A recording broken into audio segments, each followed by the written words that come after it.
Hey, what's up? This is Mark Vest, author of SurThrival Guide for Under 18ers. This is my first tech support video. I did not want my first video to be about suicide, but I recently learned that someone I know has been considering suicide. She wants to off herself because of how much she's getting bullied by others at school. She's 18. She has a decent head on her shoulders. Smart to the point that if she works hard enough towards her career aspiration of becoming a nurse, it's attainable.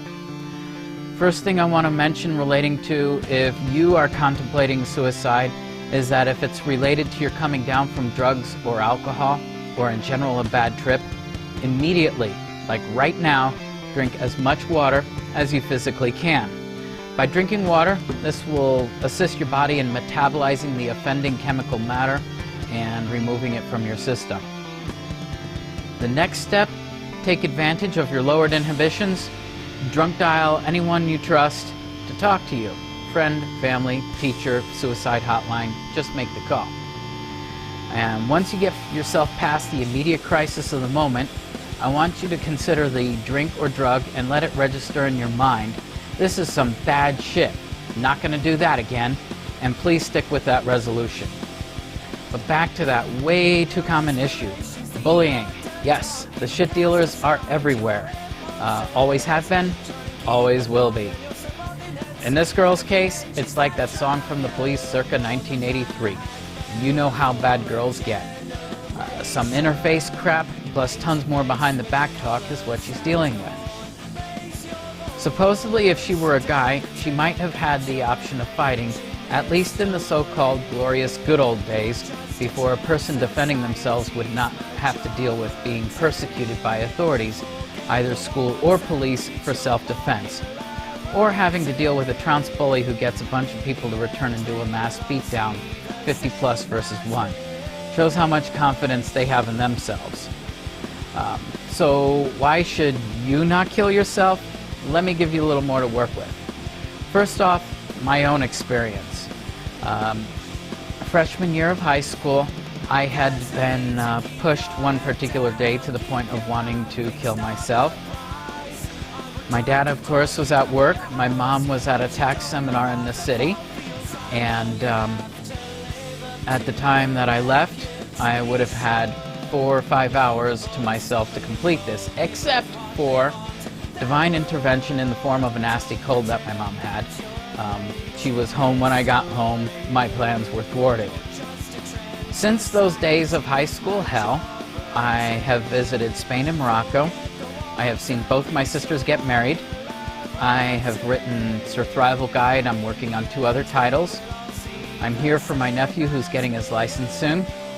I'm about 1,500 miles from Connecticut. None of this would have happened if I had killed myself. I have been greatly rewarded for staying around on this earth. Statistically speaking, average life expectancy in America is about 75 years, notably more if you take decent care of yourself.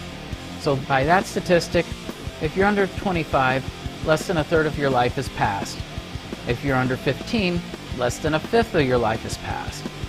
If you're hella old at age 37, less than half of your life is over. This does not consider that you and I have little to no conscious memory before age 5. So it's pretty likely that you have not heard your lifetime favorite song or album, read the best book ever. I mean, if I had killed myself, I would have missed out on the Harry Potter series. You have not met a lot of cool people and possibly not met your best friend. You have not yet seen the best movie ever. If I had killed myself, I would have missed out on Terminator 2, Dogtown, Super 8, Bones Brigade. When this makes it to DVD or a local movie theater, see it. Or Happy Gilmore. If you're feeling down, watch Happy Gilmore. You probably have not yet played the coolest video game. You have not traveled terribly much in this world. You have not yet met the boy or girl, man or woman that you love most. You have not yet had your best, most rockingest, original idea. And most importantly, you've not yet gotten out of high school. I mean, don't let it end with high school, really. You can do better than that. Yes, high school definitely feels like forever, but you finished middle school, you definitely finished elementary school, so high school will end, I promise. Unlike being dead, which will not end, being dead is forever. You will not be able to see your friends and family mourn you. Your enemies won't give a shit.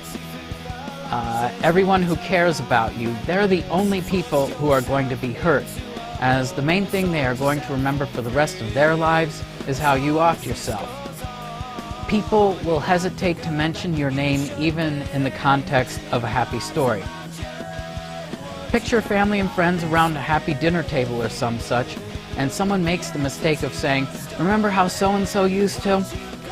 And there'll be about 2 seconds of dead, awkward silence until somebody gets up and runs from the table sobbing, because hearing your name will only remind them of how they found you hanging in some closet or how they got that phone call.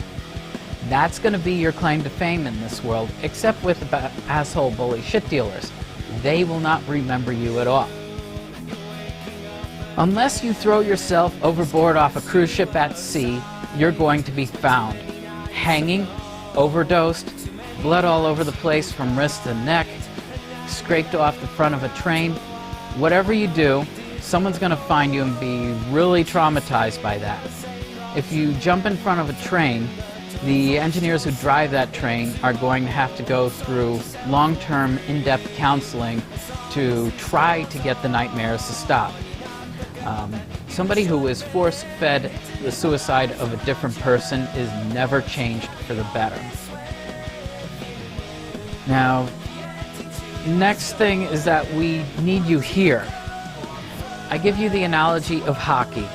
The game starts out with 6 players on each team, and you've got all the craziness going on the rink. Checking, kneeing, headbutting, hooking, slashing, spearing, interference, or simply plain old unsportsmanlike conduct. If the referee does not see or do anything about it, basically fair game. But there's a reason for it. When you are out on the rink, players on the opposing team do these things to push your buttons. The ideal reaction they seek is for you to retaliate in some way that is seen by the referee, because when the referee sees something, they penalize you by placing you in the penalty box for however many minutes. You are now off the rink.